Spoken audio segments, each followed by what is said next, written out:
ज्ञान कौंड। ज्ञान का अर्थ होता है ज्ञान यानी बुद्धि। कौंड एक तमिल शब्द है जिसका अर्थ होता है प्राप्त करना। ज्ञान कौंड का अर्थ है ज्ञान प्राप्त करना। हेलो, हम कहानी शुरू करेंगे। अब और कितनी परीक्षा ली जाए ईश्वर, क्या तुम्हें मेरी पीड़ा नहीं दिखाई देती है? प्रभावती की मूर्ति के आगे सामने ऐसे वाक्यों का उच्चारण कर रही थी, क्योंकि बात ही कुछ ऐसी थी। विवाह के 8 वर्ष बीत चुके थे, परंतु प्रभावती की कोई भी संतान नहीं थी। इस बात को लेकर महर्षि पांडे भी काफी चिंतित थे। समय बीतता गया एवं अगले 2 वर्ष पश्चात एक रात्रि आसमान मानो किसी से दुखी हो और बारिश अपनी सीमा भूल चुकी हो। इस प्रकार से प्रकृति उनके गांव मुक्तपुरा में प्रचंड मचा रही थी। उस समय प्रभावती की सूनी कोख से एक सुंदर सा पुष्प समान एक पुत्र का जन्म हुआ। जब प्रातः हुई तो लोगों को इस बात का पता चला। लोगों ने इस पुत्र को अपशगुन माना, क्योंकि इसके आते ही सारा गांव बाढ़ की चपेट में आ गया। फसलें नष्ट हो गई, मवेशियां मृत्यु को प्राप्त हो गए, झोपड़ी के ऊपर की छत उड़ गई। रहने को स्थान सुरक्षित नहीं था, पर फिर भी महर्षि का पुत्र होने के कारण उसे मृत्यु दंड देने का निर्णय नहीं लिया गया। समय बीतता गया एवं गांव की स्थिति में सुधार आ गया था। सब कुछ ठीक था। तभी समय के साथ पांडे का पुत्र अपराजित भी बड़ा हो रहा था, पर उसे सब लोग मंद बुद्धि या बुद्धिहीन कहते थे, क्योंकि वो हरकत ही कुछ ऐसी करता था जैसे कि कोई उससे कहता चलो खाना खा लो, तो वह उत्तर देता था कि कहाँ, किसके घर, क्यों आदि बेतुकी से प्रश्न करने लगता। किसी की बात को वह काफी ज्यादा गहराई से सोचता था। जब तक बात उसके तर्क के आधार पर प्रमाणित नहीं हो जाती था, तब तक वह उस कार्य को नहीं करता था। समय के साथ अपराजित एक युवक बन गया, लेकिन उसे कोई भी कार्य या रोजगार नहीं देता था। वो बेरोजगार था, क्योंकि वह उत्तर नहीं बल्कि उत्तर के स्थान पर प्रश्न देता था। लोगों को उसका दिया हुआ जवाब पसंद नहीं आता था। नौकरी और रोजगार ना मिलने के कारण लोग महर्षि पांडे और उनकी पत्नी यानी प्रभावती को ताना मारने लगे। अरे अरे देखो, तेरा पुत्र तो अपशगुन है। अपशगुन तो वो बचपन में ही था, मंद बुद्धि और बुद्धिहीन भी है, थोड़ा सा भी उसके अंदर दिमाग नहीं है। अपराजित के साथ ही मित्र अब कार्य और नौकरी पर जा रहे थे और अपराजित घर में बैठा रहता था। लोगों को ये बात पसंद नहीं आती थी। माता पिता तो इस बात को सह लेते थे, मगर लोग इस बात को लेकर माता पिता को ताना मारा करते थे। दूसरी ओर राजा का ऐलान हुआ कि हमारा राज्य घाटे में जा रहा है। जिस राज्य में महर्षि पांडे और प्रभावती अपने पुत्र अपराजित के साथ निवास करती थी, उस राज्य में घाटे का दौर चल रहा था। और राजा का ऐलान था कि हमारा राज्य घाटे में चल रहा है। राजा ने एक बात और कही, अगर ऐसा ही चलता रहा तो हम कर को 2 गुना कर देंगे। इस बात के कान में पड़ते ही पूरे राज्य के लोग भयभीत हो गए, क्योंकि राज्य की अर्थव्यवस्था सही नहीं चल रही थी।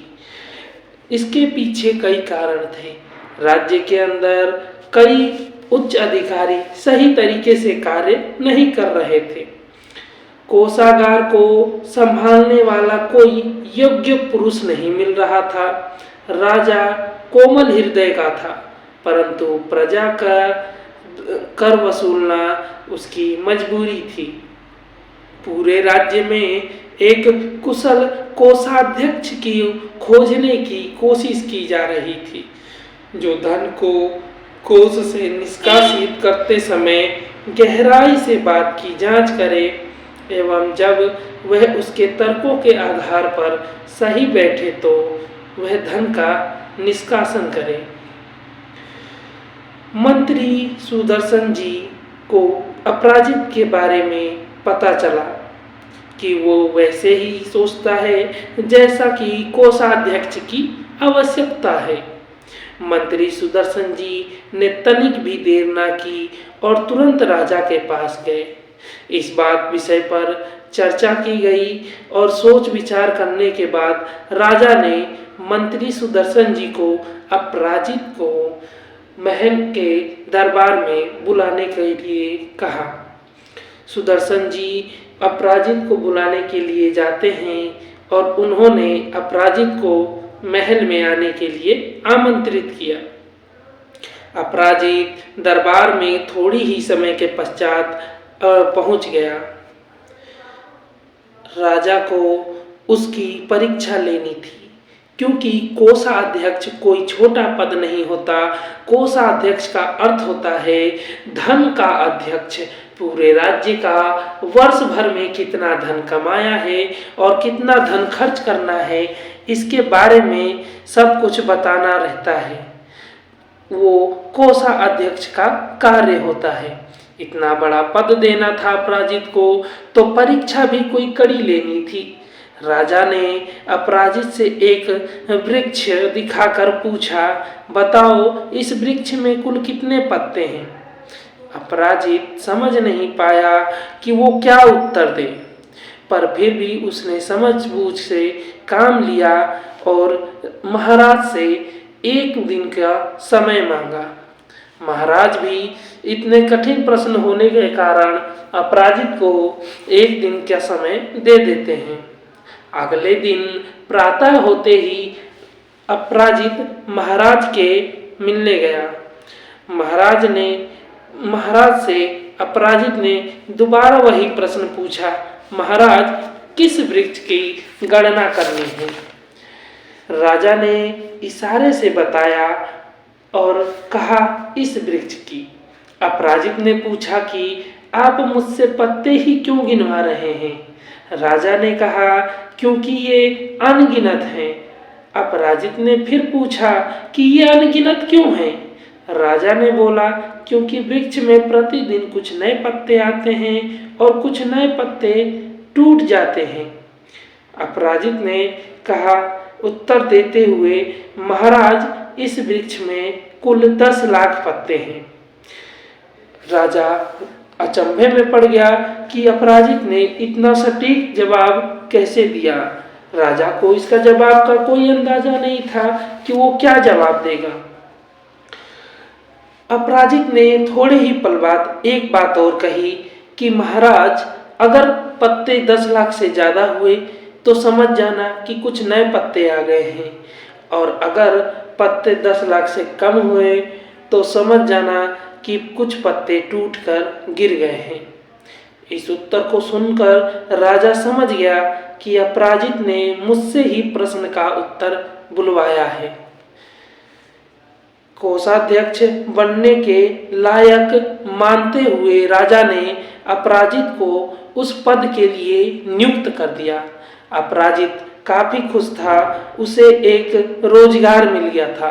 अपराजित इस रोजगार को नष्ट नहीं करना चाहता था। वो नुकसान नहीं पहुंचाते हुए राज्य की भलाई को और बेहतरीन और अच्छे तरीके से करना चाहता था। अपराजित उस कोषाध्यक्ष के पद पर बैठने के बाद अपने कार्य को सही तरीके से करना शुरू कर देता है। वो धन का निष्कासन अर्थात अगर कोई धन मांगने आता है तो उसकी पूरी जांच करता है, उसकी पूरी व्याख्या करता है, अच्छे तर्कों पे उतरने के बाद, सब कुछ समझ में आने के बाद ही वो धन का निष्कासन करता है और उस धन के आय व्यय के ब्यौरों को वो सही तरीके से एक पन्ने पर उखेरता है। कुछ ही महीने बीते थे, राज्य की अर्थव्यवस्था में सुधार आने लगा। धीरे धीरे सबकी तकलीफों का निदान होने लगा। कुछ ही वर्ष ठीक लगे थे और राज्य फिर से उन्नति करने लगा। सब कुछ ठीक हो गया और अब सारे तरफ, चारों तरफ बस एक ही नाम था, वो था अपराजित का। क्योंकि अपराजित ने अपने नाम का लोहा मनवाया था। राजा के निर्देश में, उसके आदेश में होते हुए भी अपराजित ने बहुत कुछ किया था जो कि एक आम आदमी नहीं कर सकता है।